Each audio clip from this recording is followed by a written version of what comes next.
Wednesday, 13th of March, 2024.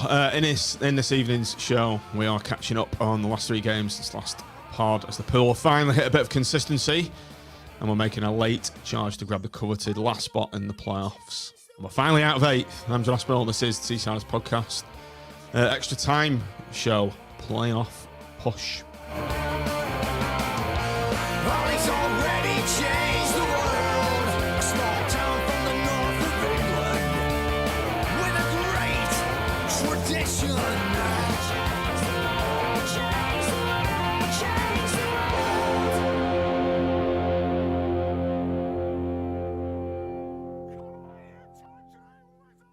Good evening, everybody. Welcome to the live stream and welcome back to the Seasiders podcast extra time show on a Wednesday evening. Been off air for 10 days. I've been on my holidays in the Alps, but we're back on with Andy, Nick and Tom this evening. How are we doing, gents?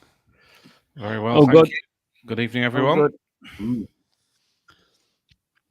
Right. Let's go on. Tim's playing pretend football this evening, as Raggy likes to brand his walking football. Bit of a joke. He always says on our group, I'm playing football.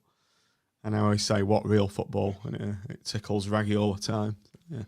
He may be jumping in after 20 minutes. Tom will be talking about Northampton. He actually went last night. So without further ado, let's get going. 3 games since last pod. Obviously, we've beaten Shrewsbury 2-0, Nick. I think I've just put a must-win 1 there. So it was job done, wasn't it? Yeah, it was, yeah.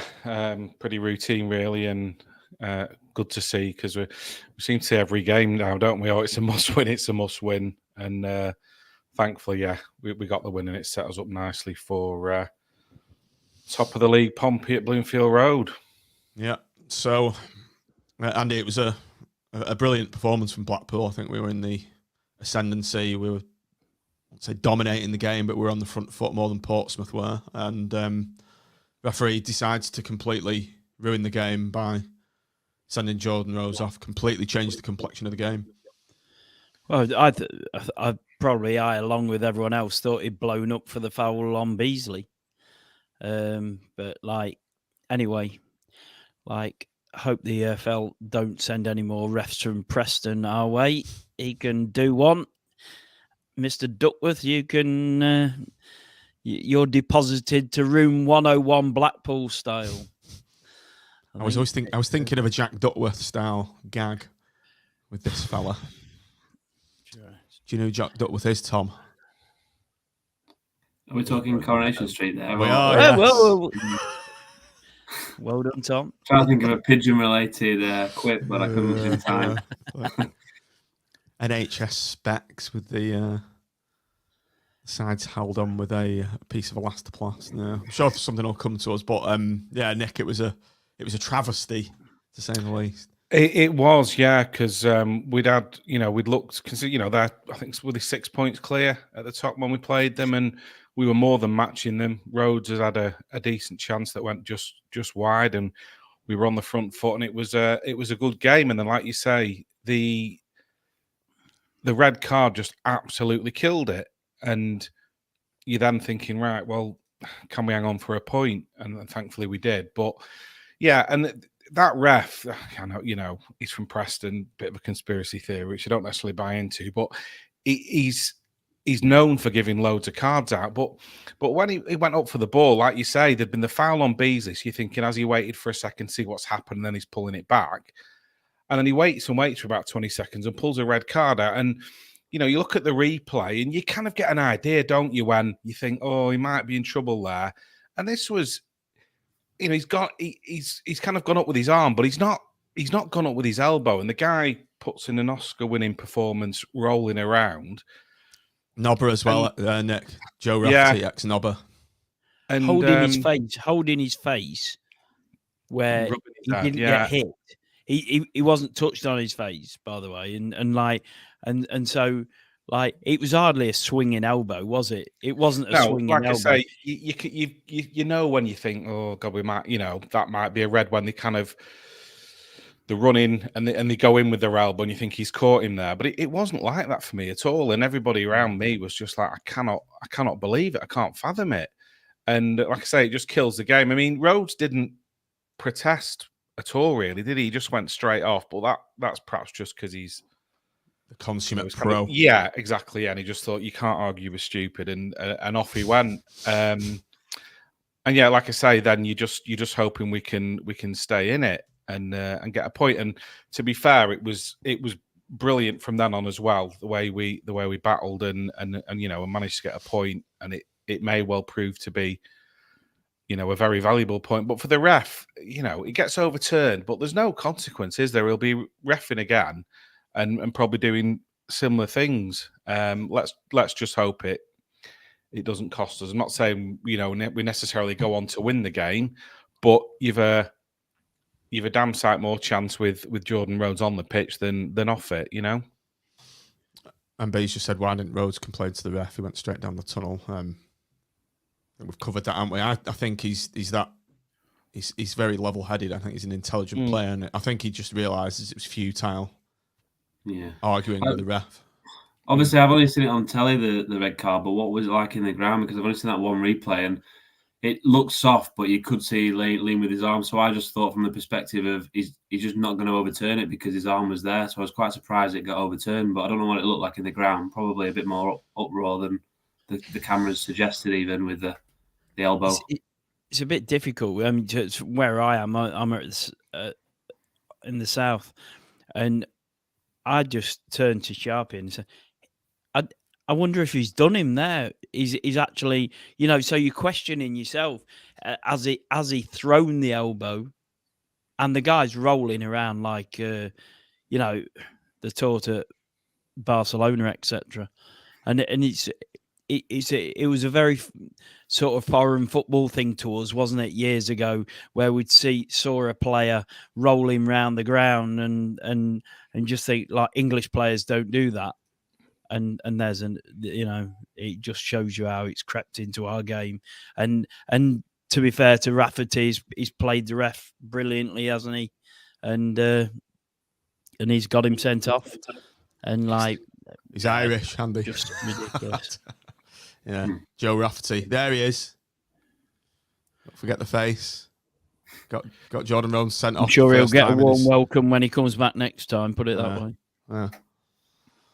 But there's no consistency, because there was a challenge in the second half. I can't remember who it was on, but the Pompey player went right over the top of the ball. Yeah. And caught him. It was Moxon, wasn't it? It was Moxon. Was it? Player. We were supposed to be signing, yeah. Owen Moxon. From Carlisle, yeah. And yeah, it's just the inconsistency. So, like I say, hopefully it won't end up costing us. But we deserve to get a point in the end, I thought. Just special shout out to Grimmy in that game. I've just watched it on Sandrine TV in a French hotel.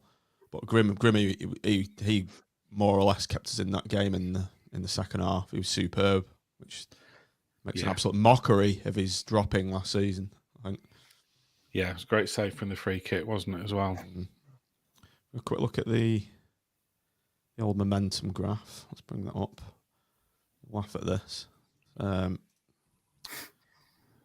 Look at how much we were dominating. Yeah, until the red card. Can you see the red cards about there? And look at that. That perfectly illustrates graphically how much the referee ruined and changed that game. And he ruined the game as well. Yeah, as absolutely. a spectacle. Just completely switched on its head, didn't it? The whole game switched on its head. And it's it's just a joke. Just like, I think the only thing we can sum that up with was we deserved a point out of the game. And I think I honestly, hand on heart, think we'd have got all three if we hadn't have had the sending off. But those two worst challenges in that game, for one from each side, that should have been more sendings off than Rhodes. Put it that way. Yeah, absolutely. But there you go. If you look at the Portsmouth, you expected them to go on and pepper the goal. They put pressure on towards the end, but it certainly wasn't a completely one-sided game. No, not at all. Like I say, I thought first half an hour or so, we were much the better team, and We were getting on top. They were giving the ball away. We were pressing well, creating chances, and and then the ref gets involved, and it completely swings it on its head, doesn't it? But obviously that's happened. I think it galvanized Blackpool in a way. Definitely, yeah, and the crowd as well. It was kind of like, right, we've got to play our part here, and I'm sure the players discussed it at half time, and we'll have asked Jordan Rhodes about it, and probably came out, like you say, a bit more galvanized. And look, we need to dig in here because we don't deserve what's happened. And thankfully, we managed to hold on. And did you think that's developed a more robustness in the squad? And also, I think this the fact that we'd been wronged in a way could bring the squad closer together, the team close together, the fans. And I think it may have been a blessing in disguise. This, I think it's like us against the world kind of mentality now. Yeah, in my time, I was 4 years at Everton, and when I used to see them, their crowd were at their best when it was went against them. They had a sending off or something really badly went against them, and then suddenly the ground got up and you felt the raucous atmosphere there. And I think we felt the injustice on Saturday, and that was as close as we've been recently to everybody being on the same page. And that was definitely thing. And I think Critchley, for all the moans that we all have, and I'm as big a one as there is against him, really, apart from Colin. And I think that he's bought himself a bit of time now, but he'll only buy himself time as long as we stay in this playoffs and we can see something that we're building for the future. And as long as he's doing that, then I think we'll all buy into him. But he's got a lot of work to do still in that regard. But let's hope we're all on the same page and we go to Wigan on Saturday in that vein. Matt Melody just said the one thing it did create was a great home support, Nick. I think. Yeah. Like I said, I think everybody realised we've got to play our part here, and it's a two-way street, isn't it? I think the players react to it, and we react to it when we're playing well. So the North was in full voice, and even the West there were people clapping and all sorts. So it was good to see. And it's when the North's in full voice, there's nowhere better, is there? We know it's absolutely rocking, and Critch has talked about it. The players have talked about it, and it can make all the difference. Okay, so a great point earned by Blackpool there. 11 Warriors on the pitch. It really introduced a different facet of the players' abilities for me, and I was like proud of the team. Obviously, I'm not there. 10 Warriors, but 10 Warriors. Sorry, yeah. But let's move on to Northampton 0, Blackpool 1, which was last night's game. Can I just quickly say, Paul Williams is in the chat, so like him throwing his flask and his tartan rug at the Pompey manager deserves looking at, really. What's that? Paul Williams. I think he threw his tartan rug and his flask at the Pompey manager or something like that. Right, Northampton, Blackpool lined up. Grimshaw, Gabriel, Pennington, Norburn, Byers, Dembele, Coulson, Rhodes, Beasley, Casey, and Akpatata. Nick, come to you first. I'm just trying to remember, when was Jimmy's husband injured? It was the Pompey game, wasn't it? I think he was the change. Yeah, I was happy with that lineup. I think Beasley has deserved to keep his place. He puts a shift in, and elsewhere, there's a couple of injuries, isn't there? Morgan's still out, so sort of the midfield two looks after itself, and the rest, I was happy. I like Casey. So I was pretty pleased when I saw it and thought we're in with a good chance of ending the midweek hoodoo, so to speak. Tuesday night and away hoodoo. Tom, let's come to you now. You've obviously made the journey from Northampton to your Leeds base. What was the mood in the away end like when the news dropped of that team? Yeah, I mean, it pretty much picks itself, like I say, don't you? So husband injured, so Casey's coming in, or Connolly if he's going to throw a curveball. In terms of the injuries, because husband's out now, Dembele limped off. I know I'm skipping ahead a little bit, but ahead of Saturday, Dembele and Norburn both limped off, and Norburn looked done for 5 minutes before he actually finally got subbed. So you're scratching around now, thinking CJ probably comes in for Dembele if he's out, and Carey. But suddenly we're very threadbare. Really, that bench didn't really fill me with too much hope of us changing the game if we did go 1-0 down, or if we were struggling to break through. So it had all the markings of another miserable away day, didn't it? But for some reason, I jumped in my car and made the 3-hour trip, which proved very justified in the end with a scrappy 1-0 win in the cold. I seem to remember on our group you saying it's not that bad a trip down from where I live. Was that obviously before the traffic chaos nightmare? Was it the M6 was shut? M6 at Stafford. Oh. Yeah, I went straight down the M1, so it took me 3 hours to get there and then 2.5 back. So that's it not really wasn't too bad. But yeah, I imagine it's about an hour further to Blackpool. So I think there's only 323 fans went, but it was a good away. It was a good atmosphere and everything. You think it might be a bit more quiet, but yeah, good support. And particularly at the end, it was quite good scenes. It vaguely reminded me of the Scunthorpe away day in 2010 when all the players are giving it a big one at the end, and it's so close to the goal that you're right there with the players and you can hear them sort of shouting to each other. So when we were celebrating at the end, you feel like you were sort of with them. So it was quite good. Quite a good moment to sort of gee us on for the run in, really.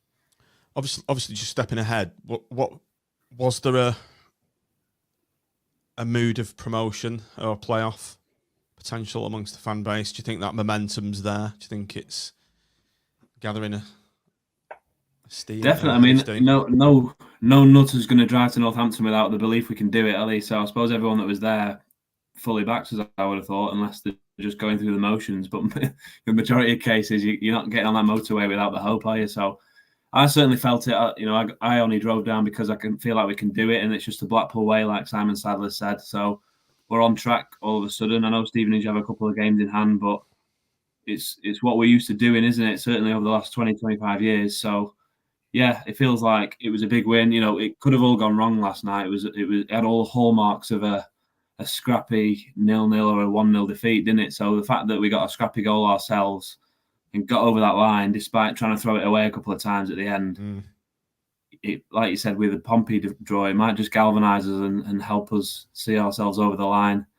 There was a couple of standout performances last night. Hayden Coulson, it's the first time I've seen him play live, but obviously watched a few games online, and yeah, that was the best performance I've seen him play. He's obviously made for that position on the left, whereas we've obviously been shoehorning the likes of Owen Dale in there. So it's quite good to see someone playing the position they're capable at, good going forward, good defensively.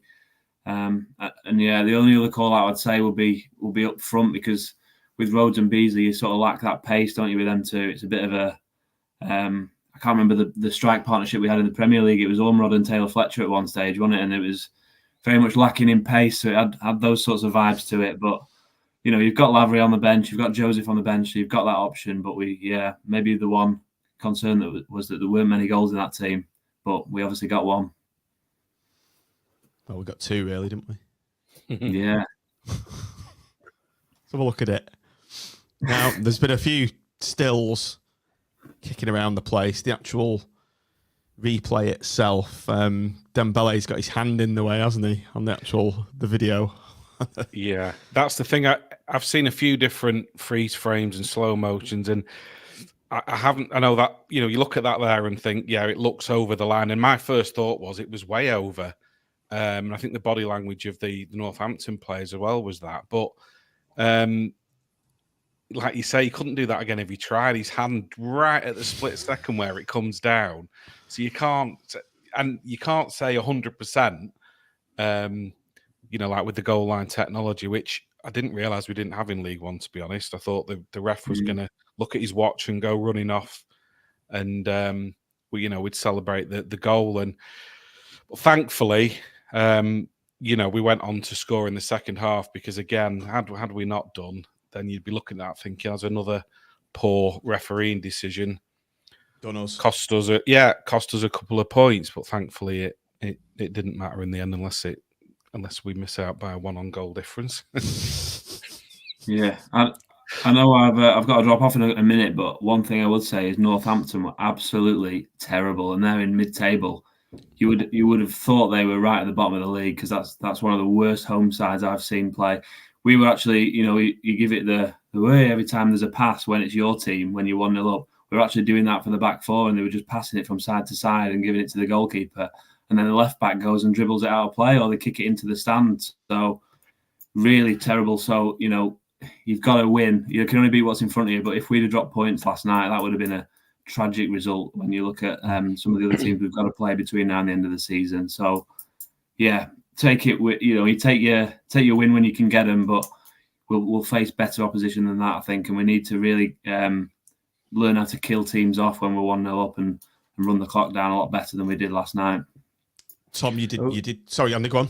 So Chisnell and Glenn Little, wasn't it, were on the commentary last night, and they were making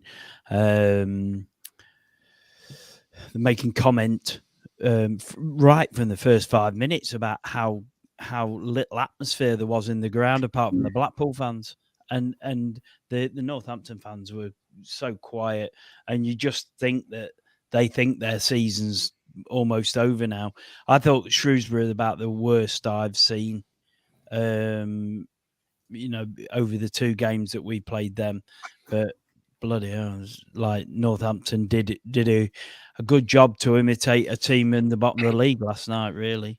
Do you think some of it, though, was I thought our shape was pretty good off the ball, though, in that we restricted them, so there wasn't a lot of space, and you could see their players kind of getting. It reminded me a bit of some of our away performances where we're kind of knocking it around the back and then not really sure what to do when we get to the halfway line. And I think we held our shape quite well, and they were getting frustrated and didn't really have a plan B, and we're knocking it back, and you could hear their fans getting on the backs a bit. And I thought we, don't get me wrong, it was by no means a classic, but I thought we controlled it for some large periods of the game, and ultimately we've managed to sort of win ugly, if you like, which is something that we've not done. There's been so many games where you think, I just wish we could have ground it out there, and we've managed to do it, albeit against a very poor side. I thought they were impressive when they came to Bloomfield Road. They did a real job on us, but they were a shadow of that.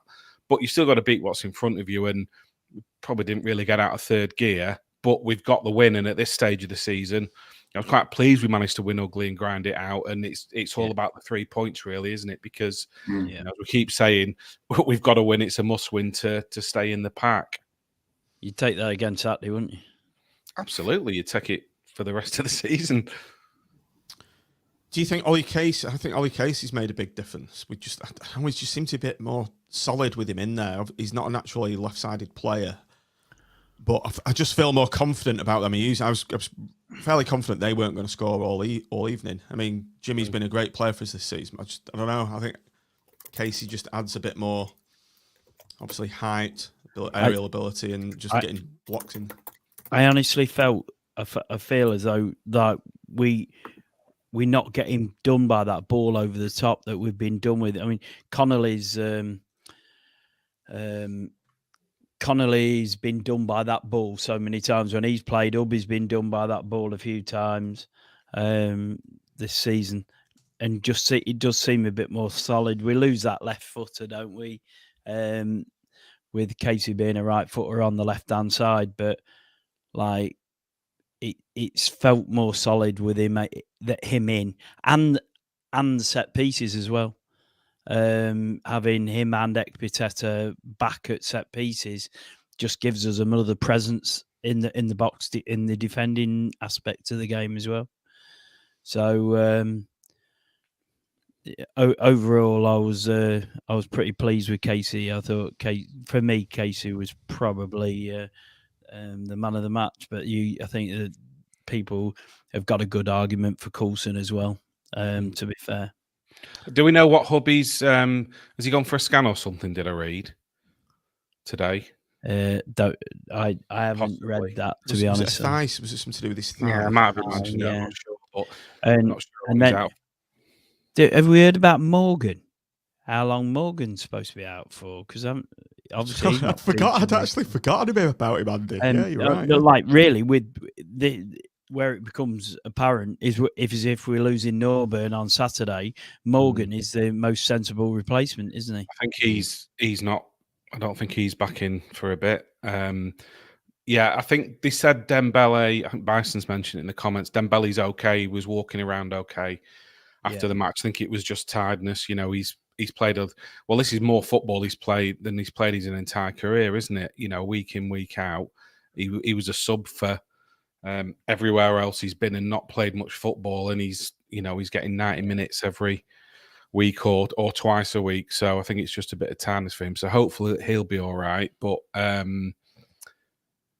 Norburn, I think Norburn and Byers have been, good together. I know Norburn started really well early in the season, didn't he? And then it sort of tailed off a bit. But I think Byers coming in has helped him, and they've looked, quite good together. So we'll see. I think they said it was his ribs again, which kept him out for a good while earlier in the season, didn't it? So fingers crossed it's not a reoccurrence, and he's okay for Saturday, because it's it's virtual otherwise, isn't it? Because Morgan's Byers would have to sit, wouldn't he? And that then loses the link up that we've got. Yeah, we're in a difficult spot. Has Byers made a difference, Andy? What do you think of the impact Byers has made? Yeah, I think as I said, the link up is good. He brings a bit more solidity. Like he's very aware of his defensive, the defensive needs of the game, and also tries to make an impact going forward, doesn't he? But I like him. He puts it all in, doesn't he? He's got good feet as well, and he seems to want it. And he's played in teams that have gone up. So, maybe. But I personally, if you ask me, I think we're short of going up. But I'd like to think we will go up, but I think we'll be short ultimately at the end. I was going to put that as a question right at the end. Yeah, maybe. I think we're going to fall just short as well, Andy. I just do. I think we've left this. I think we've left it all too late there. Our history, as a lot of people will convince themselves, is that we make late charges to the playoffs. We won't do that without scoring a lot more goals, or being more potent in front of goal. Right, we have to kill games off. It's no good being trying to hang on at 1-0 against better sides. They just won't. It won't happen. Right, we put 4 past Bolton, though, didn't we? Yeah. We've just got to be more potent, though, Nick. In general, we've got to be. I think we've been a bit lackluster in front of goal for a lot of times. We're actually better when teams come out and play, I think. And if we, and hopefully Wigan will do that and give us a bit of space to play. Oh, I think Derby will as well. We've got, and then we've got Derby straight after. Who knows? This run of 3 away games. God, even if you take 6 points, I don't think it'd be a bad return, and anything more than that's really good. And then don't forget, then we have 3 home games on the bounce, and so if we can get into a challenging situation, at the end of these 3 away games, then 3 home games, then it's all on for the fans, the players, the manager, and everybody else to throw all our cards in and just go for it in 3 home games, and then see where we are then for the last 3 games. Just nipping back to the Northampton game, the goal itself, Pennington, Nick, He's had the first header and he's followed it in. Bit of a scramble. I thought we were going to see another Man City at home goalmouth scramble, but it went in a bit quicker, didn't it? Yeah, it did. Not as muddy a pitch either. I think the goal was befitting of the match, really.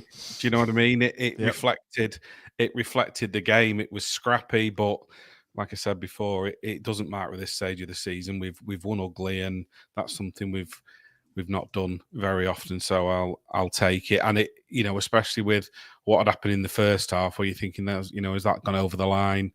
Is that going to cost us? Thankfully, it didn't. And we got the win. We saw it out. They had that shot that got blazed over, didn't they? We had a shot from Virtue, and then got to mention Jordan Gabriel's run in the 96th minute, was it? The led to the pitch, and then it bobbled just before he hit it. About to whack it into the top corner for goal of the season. Yeah, it bobbled like it was on common edge or something, and he took an air shot and fell over. And I think everyone was laughing at him. I think he was laughing himself, wasn't he, on the floor? Well, thank God we were 1-0 up, because can you imagine if it had been 0-0 and that was to try and win it? I don't think we'd have been laughing as much. But yeah, it didn't matter in the end. But I mean, Nick, as Andy said before, we do need to be a bit more clinical. We're having a bit of a joke about it. However, I think we did kind of take our foot off the gas a bit in the closing stages, and they had 3 sort of half chances to get back in it. That one where I think it was from a corner, it was played very deep, bounced, and their right back, his body shape was perfect. I thought, here we go, this is a volley going into the top corner. Don't even remember it. Yeah, he caught it nicely, but blazed it over. And it's just like Blackpool for a team like Northampton to have their once in a season worldie coming in that game. I was like sick in my stomach almost when I saw him winding up for that, but thankfully it went over. But I think Andy's point is valid, that one of those 3 chances could have gone in. It'd been very like us to have gone in. So we do need to be looking at killing teams off, particularly as poor as Northampton are. Yeah, possibly. I think there was times when we were playing it across the back, but then they weren't pressing a great deal. So when you're 1-0 up away from home, if you've got the ball, it's not the end of the world. I think it kind of sort of depends on the opposition and how you're playing, doesn't it? And they weren't doing a great deal. I think we were kind of happy just to have the possession and maybe sit at 1-0 and see it out, which we've managed to do. Yeah, had that gone in, then it's probably a completely different story. But thankfully they didn't, and and we got the win. Okay, we haven't done player ratings for ages. I want to go through each. Go on, yeah. Can you just quickly? Yeah. Martin Stewart's made a point in the comments, but I don't want to do that now. But I will come back to that at the end, near the end. Well, I will have my say, because I did talk to the police about it. Okay. So I will do that at the end. Right. Okay. So yeah, we've not done player ratings. I think I want to talk about a couple of players in particular. So let's do that little segment, because we've not done it for a while. Okay, yeah, Andy, let's go from top to bottom. You can start with Grimmy. He's been brilliant the last few games and just dealt with whatever was thrown at him again this evening. Yesterday evening, rather, sorry. Just wants a clean sheet, doesn't he? He just lives for a clean sheet. 3 on the spin. 3 clean sheets on the spin now. Yeah, really good. I can't say he had that much to do, did he, last night? But I think he was just solid, wasn't he? Did everything he needed to, didn't he? Yeah, 8 plus. Yeah. Jordan Gabriel, Nick. One thing I've noticed with Gabriel, he's very good in the air as well. You don't think he's a massive guy, but he's bigger than you think, and he's gone from strength to strength, and he's obviously displaced CJ, hasn't he? Yeah, and I think and rightly so. Really, I think you get what you get from him is consistency, both from an attacking point of view, but also from a defensive point of view. He fits the role well, similar to like him and Coulson on either side. I think is the best pairing we've had this season. and he had a good game last night. Nearly capped it off with a worldie. So I will give him an 8. We've all done those fresh air shots in our sorry little playing careers, haven't we? Yeah. It was the only thing I had in my armoury. Okay, Matthew Pennington, Andy scored his own rebound for the goal, and he scored he's showing a bit more willingness to carry the ball as well. I feel as though he's trying to carry the ball coming out, which enables Gabriel to push a bit higher. But no, he's been a good solid signing for us. I think we're all happy with him in the team. 8. Let's actually do defenders. Let's do it in this proper order. Nick, you can do Ollie Casey next. I've extolled the virtues of Ollie Casey. Do you agree? Yeah, I thought he had a good game, and I'm always happy to see him in the starting line. I think those 3 together work very well, and hopefully it will continue for the rest of the season. Last night he got his tackles in, won his headers, so I will give him an 8+. Big Marv for you, Andy, scored what was looked a decent goal, chalked off, but I think Raggy's always said he's a good defender and he does what defenders do. And after I think lesser men could have crumbled, but I think he's come back quite strong this season, hasn't he? After the initial disappointment of the first half of the season. Yeah, he's not a ball playing centre half, is he? He's a centre half who clears, blocks, whatever. There's a point to be made, I suppose, that sometimes his blocks cover up his own little errors, but overall, just solid, really. Last night, 7+. Okay, Nick, Hayden, Coulson. I've said to Ben a couple of times when we first signed him, what's the point in signing this guy? He just wanted to see first couple of games that he's really coming into his own last 2 or 3 games, and personally for me, he was my man of the match. Everything seemed to come down the left-hand side, or our attacks, and I thought he had his best game yet in a tangerine shirt. I concur. He was my man of the match too. I think from the first minute, and the commentators mentioned it. How much he was looking to get forward and try and beat his man, and get the ball into the box.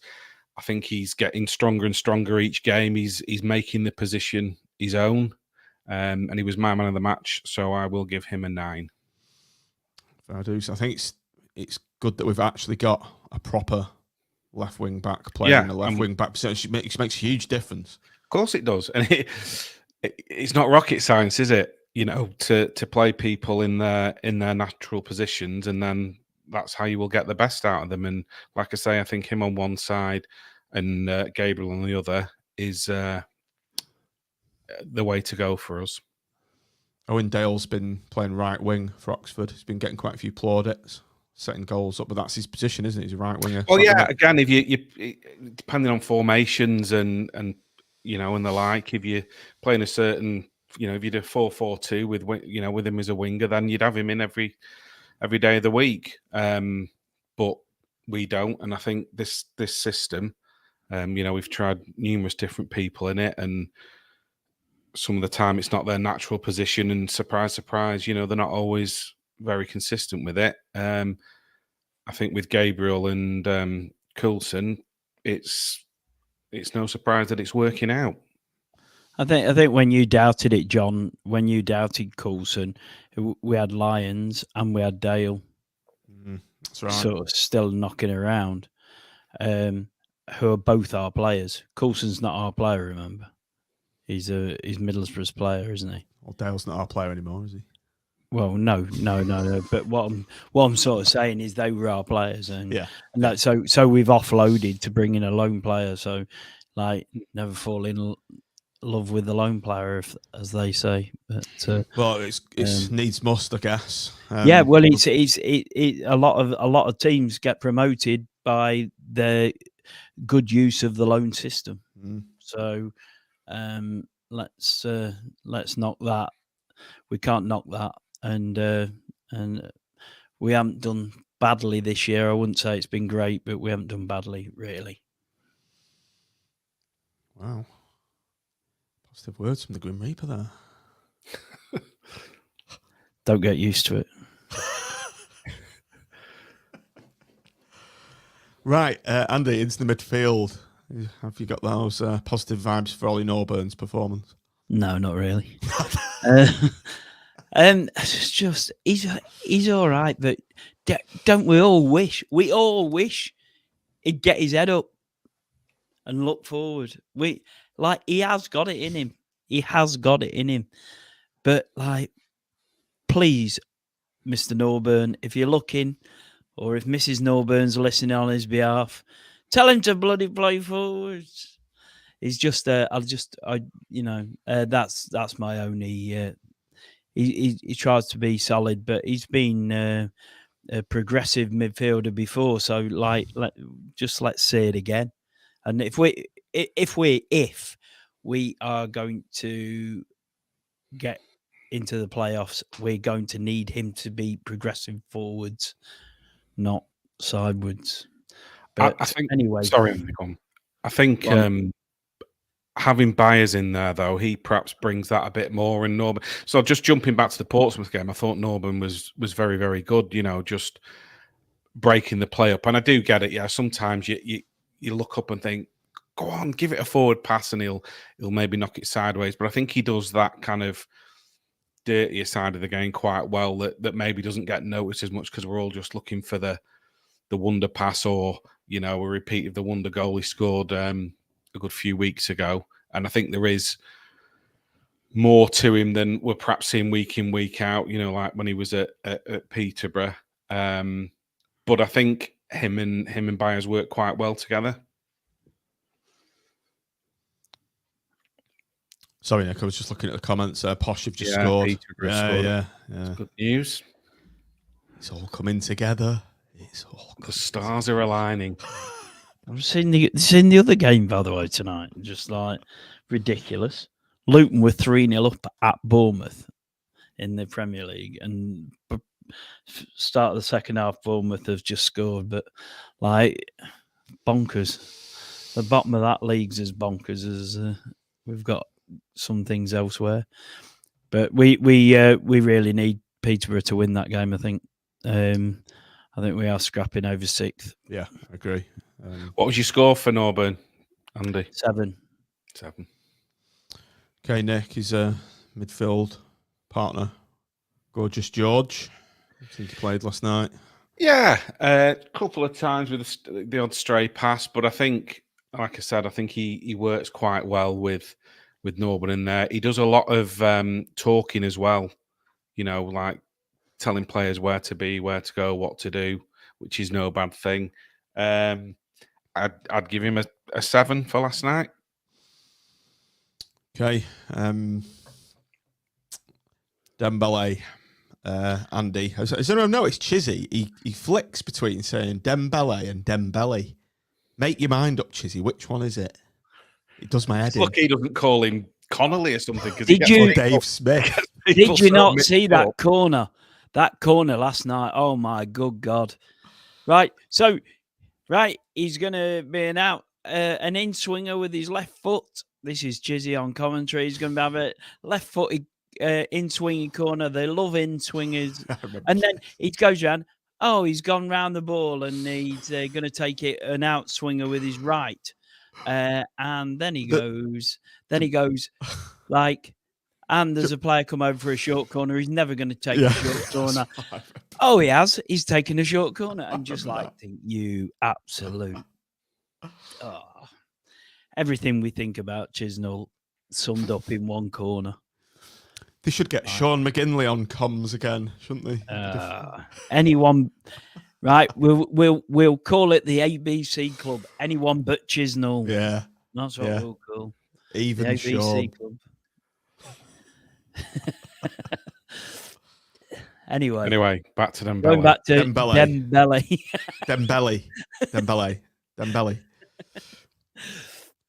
Not his best game, but I think he was a bit leggy, a bit tired. He's played a lot of So, football recently, hasn't yeah, he has, and I think we're all accepting of the fact that he's going to be a bit knackered at times, and he just should put him away for a couple of days and let him have some rest. But I think probably not his best game. 7 he? I agree. for him last night. Okay, Nick up to the front line. Jake Beasley. But we need him. Yeah, we do. Yeah, he's allowed the odd little blip every now and then. Oh, He's absolutely. been brilliant, absolutely brilliant this season. Yeah, Dembele. definitely. Jake Beasley. Nick. Yeah, like I said at the start, he probably, he deserves his starting place at the moment. There weren't loads of chances, but I think he put a real shift in. He wins, for a guy who's quite lightweight, he puts himself about and When he bounced off that centre half, that was brilliant. Yeah, and he does win quite a lot in the air, though. I think. It was scrappy last night, wasn't it? I'll give him a 7+. Does a lot of he does a lot of work. He does, and what I noticed as well, he tries his heart out. He was a couple of times he charged the keeper down. Yeah. I think it was him who it came off, didn't it? Back to, but didn't unfortunately go in. But yeah, he doesn't stop running and puts himself about. Okay, and finally, Jordan Rhodes, Andy. Just on side that. netting, didn't he? Yeah, just on the theme with Rhodes, to be honest. I mean, I was told, give him a chance, he'll stick it away, but he'll do nothing else for you. I've been really impressed by how much effort he puts in, trying to defend from the front. He played really well against Portsmouth as well. He made a massive difference in that game, I thought. Yeah, honestly, you could see why we needed him when you brought him into that Portsmouth game. You quality player, and you could see that's what he is really. It's a bit worrying that he's not scored for a while, but he's just a bit of a streaky goal scorer, isn't he? And like he could quite easily notch one on Saturday and go on a 7-game run. And it wouldn't be unlike him. Form is temporary, class is permanent. Yeah, he's due. He's due now, and if he can get a little bit of a run and go past 20 goals, I think that'd be a really good return from the amount of games he's played. To be honest, yesterday it's great. We've got him. Sorry, Andy. We've scored. No, go on. He's probably not quite his best game, but still, I think he tried. He tried hard, hit the side netting, nearly had the goalkeeper again in the second half. 7+. That's fair enough. Man of the matches, I think we all agreed on Coulson. Andy, have you got any? I'd go Carey, with Coulson just behind, but I can see why you guys would go the other way round, really. So I think Coulson is your two's opinion, isn't it? Yep. Okay. As we just said, Jordan Rhodes, it's great to have him back for the run-in. Let's have a look at the run-in. It doesn't seem that long since we were talking about how awkward February's looking, and now we're in March, almost halfway through March. We've got remaining Wigan away, Fleetwood at home, that's been moved. Derby away, that's going to be big. Wycombe at home, Cambridge at home, Carlisle away, Barnsley at home, and Reading away. Looking at that, it's quite a favourable run-in. Yeah, but you never know. At the end of the season, ideally you want to be playing teams in mid-table. Because otherwise you've got teams who are looking to get promoted or get into the playoffs or are fighting for their lives at the other end of the table. I mean, Carlisle look doomed, don't they? I think they're about 16 points off Carlisle off safety. Derby away, that's going to be a tricky one to say the least. Barnsley are going well, although they got tonked by Lincoln, didn't they? Who were absolutely flying. And and then Reading away. It's going to be interesting with what's going on with Reading as well. If we went there last day of the season needing something, and all their protests are going on and everything, that'd be ironic, wouldn't it? If the game got abandoned or something, we couldn't really complain, could we? Get off the pitch! What are you doing? You've made your point now. Get off the pitch. Yeah. So I don't know what had gone on. Who said that? Who said that? I can't remember. It would have. Chizzy. It would have the irony of all ironies, wouldn't it? I was being facetious then, Nick. Actually. Yeah. But I mean, don't get me wrong. I'd take going to the last game of the season with a chance of getting in the playoffs. Plenty to play for, isn't there? And I think you saying before about we might fall just short. This, the story of the season has been inconsistency, hasn't it? We've had one good performance followed by one very bad performance, one step forward, two back, and who knows? We've had three sort of decent results on the bounce now, so that'll do the confidence the world of good. And like we said, it is the Blackpool way, so fingers crossed it can happen.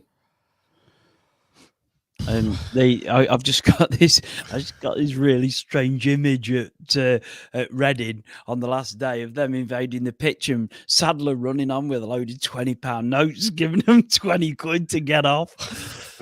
But like in the it's just when you look at it, it's a really important game Saturday. To be honest, I think it's really important that if we can get this one under our belt, we've got a bit of a free hit at Derby, and then we go into that run of home games. You go is it Wycombe, Cambridge, Fleetwood, Fleetwood. Then we go to Carlisle, and then we play Barnsley at home before the last day. So that once we get over Derby, that we have got a favourable run. You wouldn't have asked for much more than that, to be honest. Two teams that are probably going to be fighting for nothing. Carlisle will be gone. Fleetwood obviously could be fighting. Barnsley might be already in the playoffs by then, and then you go to Reading. We've got the return of Charlie as well as manager of Fleetwood. I'll add extra spice to it. Just when I said Luton were 3-0 up at half time, it's now 3-3. Let's have a quick look at. Where's the box? There it is. These are Stevenage's remaining fixtures. So they're playing Peterborough tonight, obviously losing 1-0. Orient at home, tricky. Carlisle away, probably win that. Bolton at home, tricky. Charlton away, tricky. Exeter away, tricky. Barnsley at home, tricky. So they've got quite a tough run in comparison. So reasons to be cheerful, Grice Reaper. I honestly, the worry to me is Lincoln. They're the worry to me. I think we'll catch enough points to back up on Stevenage by the end, as long as we play well. But I worry about Lincoln. Lincoln are on a proper run at the minute, something like 6 wins and 2 draws out of the last 8. I really would worry more about them at the minute, because if we're going for a run and they go on a run, then obviously they've got to play. They've got a relatively easy running, to be honest. I think they've played most of the big sides now. But it doesn't really matter if we do what we need to do. They're 2 points below, are we? So if we win all the games, we'll. Yeah. If we win all the games, we'll go up, won't we? What about Oxford then? Are they done? Do we think they're done? I think it's going to knock the stuffing out of them. That 5-0, that embarrassing 5-0 defeat to Horwich Wanderers last night. Yeah, maybe, but there's still a lot more to football to play, isn't it? I think, like Andy said, Lincoln are they're top of the form table, Portsmouth are second, but we're third. So, we're on a decent 3 and 4. We're on a decent run ourselves. Sorry, Nick, they're 3 and 4 away from home. Who'd have thought that? given our turgid away form and performance. And mixed in with one absolutely dire performance in the middle of it all. That's what does your head in. And if we get to the end of the season and we've missed out by a couple of points, and we're going to look back at Burton, Port Vale, Cambridge, Leighton Orient, etc., and just go, oh my God, how the hell have we not got into the playoffs with Port us? Vale haven't won, they've not won since they beat us.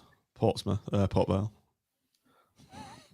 Yeah, there's still twists and turns to go in there. You can look at like someone said in the comments there. We've got to do it, Stephen Roberts. We've got to do our own things and can't control what others, And you get silly results at the end of the season. Like I said, you get teams at the bottom beating teams at the top. It happens every single year without fail. So let's just focus on us and keep up the form we've shown in the last few games. As I said, we've got a fantastic sport going. Well, it looks so we're going to have a fantastic sport at Wigan on Saturday. If that can see us over the line, we've then got Derby, and then we've got a run of home games where really then, if we're still in with a good shout, then it is all on. It's on to all of us then to get that ground full and firing. But let's worry about the next game first, and let's beat Wigan first, and then try and take it from there. Let's look at the next game, which is Wigan away this Saturday. I think we're going to be taking a large following. Is it 2,000? I've bought mine. All my mates go in. Is it 2,000 we've sold so far? That was at lunchtime. I think a lot of people would have been waiting for last night's result, wouldn't they? And I think we're a fan base that tends to not snap up tickets sort of within 24 hours. It's always a few of my mates are kind of waiting till Friday before they get theirs. There's up to, I think we've got 3,000 something, and you can get a second batch if need be. So I think we'll be over the 3,000 mark, if not pushing a bit further up towards 4, hopefully. So it's let's hope we put a performance in worthy of the following. We need to get that. If there's going to be a late take up, then we need to get the sales high earlier on in the week, don't we? So, or from tomorrow, so that they can ask for more. Mm-hmm. I was in the sauna at the gym this evening, and I heard 2 or 3 lads talking about, are you going to Wigan? And they all said, yeah. So I think there's a bit of buzz building around the town. Well, the sales of Raggy Aid have gone through the roof today. The Raggy Aid's sold out in all the off licenses in South Shore today. So even Bison's is going. Bison's get in there. Bison's is full of the joys, predicting 3 points. I got shot down a bit in our WhatsApp group about saying we never win when there's big followings. Wow, just like us to go there. You know what I mean? When we get 3,000 or 4,000 big crowds, we always seem to falter. You want that? Sorry. Outside of I know what you Premier mean. League. Yeah, in the playoff finals and stuff. Yeah, there's been plenty of time. Then again, Preston, we've taken 5,000 there and won, haven't we? So let's be positive. I'm scarred by Sinsel Bank and the Bescott Stadium. Can't get those out of it. It's burned in my brain, those 2 games. Yeah, I know what you mean. Those of a certain vintage. Right, how are we going to get on against Wigan? They're a bit up and down. They've beaten Bolton at home. They've beaten Leighton Orient at home, 2 good teams, but then they've lost to Fleetwood recently, 4-2, and they've lost to Wickham, drawn with Cheltenham. So they're very an up and down side. They're a decent side. Well, he's a decent coach, so it's not easy. It's not turn up and we'll win by any stretch of the imagination. No, but I'm going to predict a 2-1 win for Poole. I was on the Wigan podcast earlier, giving my thoughts, and I said exactly that scoreline, Nick. 2-1. To close the show, Gricey, give us your thoughts on Wigan. 2-0. 3 of us. 2. I can't tell you, but 2-0. I before we do go, before we do go, Yeah. I have to, and I don't want to drag a negative, but like I am responding to a comment. Right. So I came out of Bloomfield Road at the Portsmouth game with the little one with me and decided I just walked down Bloomfield Road towards the Bloomfield Club. So we by the arcade club and Portsmouth fans are coming at it, giving Billy big whatever's at us, like loads of people with kids. And so we see two police officers on the corner by the arcade club. So I said, guys, sort this out. Send them another way, for God's sake. Like, you're sending them straight into our fans, right? And they're giving it large. They're not the most backward at coming forward, are the Portsmouth? They're a bit rough. They're a bit rough. They are. A lot of people. They are, to be fair. And like, look, so they heading straight towards our fans, and thus the Armfield Club as normal. And when the police want a bit of, idiocy, and so I spoke to two police officers there, and they're both saying, "Sorry, orders from above, can't do anything about it." So I said, "Well, you didn't treat Bolton like that. So go down to the corner of Bloomfield Road where it's meets Central Drive." So I then see a well-known officer around our games, and I say to him the same thing with his mate. So making the same point, like, this is not on. You can't do this. You can't police games like this because it's just an accident waiting to happen, and which obviously did happen. How can we see that and they can't? And that's what it completely does my head in, right? And the point I was making was, I'm with a little one. My first thought is to protect that kid, right? That's my first thought. And if anyone comes within his space, like, I'm going to throw a punch, aren't I? Right? If I throw a punch, I've got a 3-year ban, and I'll probably get done before the courts for nothing that's my fault. They just need to block off Back Henry Street. Just put a line of coppers. Don't let them let the Blackpool fans just walk away. Give it 10 minutes after the game. It's just common sense. It's making more and more problems. Yeah, that area, Andy. After every game, there's always a bit of an undercurrent of something's going to kick off. I was very surprised after that Bolton game that nothing happened, nothing serious, and it really does need looking at. I think the advantage with the Bolton one was we were 4-1 up, and they all gone, and they all cleared off, and there were tails between the legs and went home. Yeah, and they just got out of there as fast as they could because they didn't want any. They didn't want any either because they were just fed up. And like, could you imagine us scoring in the last minute to win that 2-1? Then you're coming out of there. The thing is, they delay. They normally leave to the one side, and then by the time they've all come onto Bloomfield Road, then all the lads from the north have made it all around the west, and it's kind of it's like a perfect storm every game, and it's mental. It is mental. It's an absolute joke, and I'm sorry, but the Lancashire police need to answer for that. And as someone put in the comments earlier on about it, it has to be sorted, and they have to sort it out.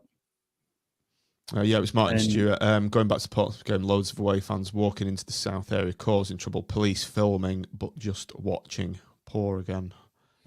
It's just and there was some hassle. There was some hassle, I'm told, not long after the game, and it didn't need a rocket scientist to tell me that was going to happen, because I was telling the police there's going to be a load of trouble in a minute.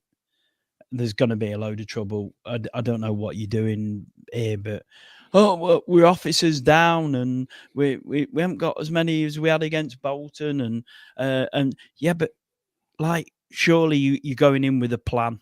Anyway, I've had my I'll be also that. But, yeah, let's not sign off with the negative. It's nothing to do with the club whatsoever. Obviously, it's a police issue. It's a police issue. It does need sorting though, because there's always something. Yeah. Every game around that area, you're right, Andy. So let's hope someone from the draw a line at that. Local constabulary is listening, and whether they're going to do something about it, who knows? Right, so I think we're on. Anyway, let's get loud and proud on Saturday. Yeah, let's focus on Wigan. It's absolutely massive game. Blackpool fans turning out in the numbers, and let's hope we can suck the ball into that massive terrace and a repeat of Gary Medine's elbowing and charging their player away, then smashing it into that volley into the top corner. But as Tom said, let's get some revenge for Curtis Tilt last season. That little. We'll be signing Gary Medine as a centre half if we get many more injuries. A certain panelist would be liking that. Right, thanks for watching, everybody. Do like and subscribe to the video. If you're watching on YouTube, do give us a good rating on iTunes if you're listening on that, or Apple Podcast, whatever it's called. What remains to be said is thanks for watching, everybody. Thanks for your comments. Thanks for downloading. And up the pool, where the playoff push is still on. Believe. Up the pool. Up the pool.